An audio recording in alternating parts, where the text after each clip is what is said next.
தினம் வீட்ல நம்ம குடும்பத்துக்கு ஏத்த மாரி சமைச்சு போடுற லேடீஸ்க்கு, வா ஹோட்டலுக்கு போலான்னா, ஜம்முன்னு அழகா சந்தோஷமா ரெடியாயி போவாங்க.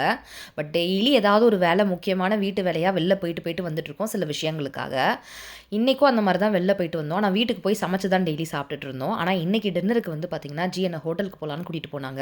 ரொம்ப ஹேப்பியான நியூஸ்லாம் கிடையாது. என் மூஞ்சிய பார்த்தாலே உங்களுக்கு தெரியும். செம்ம கோல்டு. உங்க வீட்டு கோல்டு, எங்க வீட்டு கோல்டு இல்ல. ஷர்வின்க்கும், ஜீக்கும் கோல்டு ஃபீவர் இருந்ததுன்னு பார்த்து, பார்த்து சூப்பு, நல்லா பெப்பர் சிக்கன் இந்த மாரிலாம் சமைச்சு பக்குவமா குடுத்துட்டுருந்தேன். கஷாயம்லாம் வச்சு குடுத்துட்டுருந்தேன். நல்லா ரசம் சாதமோட சிக்கன், மட்டன்லாம் செஞ்சு குடுத்துட்டுருந்தேன். பட் அவங்க கிட்டேருந்து எனக்கு கோல்டு வந்துருச்சா, இன்னைக்கு வெளில போயிட்டு வரும்போது நான் இதுவரைக்கும் என் வாழ்நாள்ல ஒரே நாள்ல இவ்ளோ தும்பல் தும்புனதே இல்ல.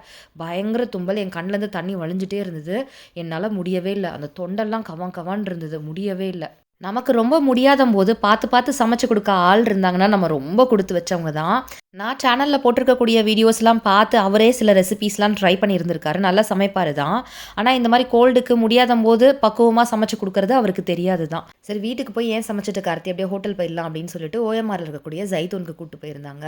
அங்க போயிட்டு சுட சுட சூப் குடிக்கணும்னு நெனச்சேன். சிக்கன் மேட்சா கொஞ்சம் காரசாரமா இருக்கும். சூடா சாப்பிடலாம்னு நெனச்சுட்டு, அங்க ஆர்டர் பண்ணியிருந்தேன். பட் அங்க கொஞ்சம் வந்து காரம் கம்மியா தான் இருந்தது. நெறைய பெப்பர் போட்டு சாப்பிடும்போது தொண்டைக்கு எதமா இருந்தது. மெயின் டிஷ் பிரியாணி எல்லாம் சாப்பிடுற மாதிரி எனக்கு இப்போதைக்கு இல்ல. பாஸ்மதி ரைஸ்லாம் எனக்கு இப்போ இறங்கல.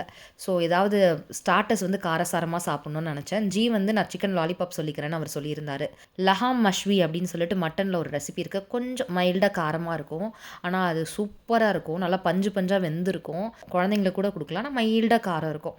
அது கூடவே வந்து பார்த்தீங்கன்னா, குபூஸ், ஹம்மஸ், மயோ, அதுக்கப்புறம் கொஞ்சோண்டு வெஜ்ஜீஸ், அப்புறம் ஃப்ரெஞ்ச் ஃப்ரைஸ்லாம் குடுப்பாங்க. நல்லாவே இருக்கும். இந்த சூப்போட சேர்த்து இத சாப்பிட்றதுக்கு நல்லா இருந்தது. பட் ஃபிஷ் மஞ்சூரியன் மட்டும் பார்த்தீங்கன்னா, கொஞ்சம் லேட்டா கொண்டு வந்து குடுத்துருந்தாங்க சர்வ் பண்ணதே. அது ரொம்ப லேட்டா வந்ததுனாலயோ என்னவோ தெரியல, பயங்கரமா கொதிக்க கொதிக்க இருந்தது. கைய டச்சே பண்ண முடியல. ஆனா அத சாப்பிட்ட உடனே என்னோட தொண்டெல்லாம் அப்படியே நன்றி சொல்லுச்சுன்னு தான் சொல்லணும்.